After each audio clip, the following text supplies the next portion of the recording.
අපි බොබොරු එල්ල බලන්න තමයි යන්නේ. පොඩි දුරකට පඩිපෙළ යන්න තියෙනවා.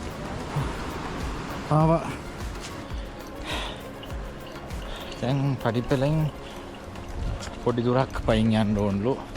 ඒ බලාගෙන දැන් ටක් ගාලා එනකොට වතුර ඉවර වැඩි වුණොත් ඔතන යන්න බෑ. කොහොමද ආයි ධ්‍යානය කියලා ප්‍රශ්න තියෙන්නේ.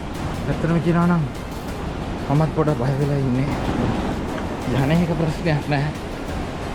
ධම්මම කරුවල වෙලා තියෙන්නේ. Oh my god. හරි තියෙන ඇතන්ට තමයි යන්න ඕනේ.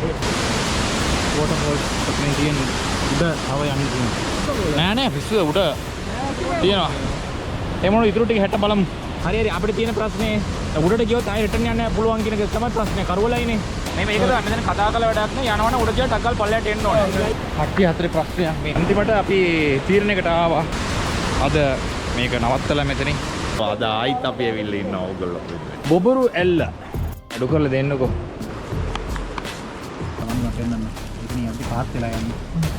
ඒක නතර දෙන්නේ. ඕගොල්ලෝ වලින්ම ඉතින් පාත් කරලා ඉන්නේ.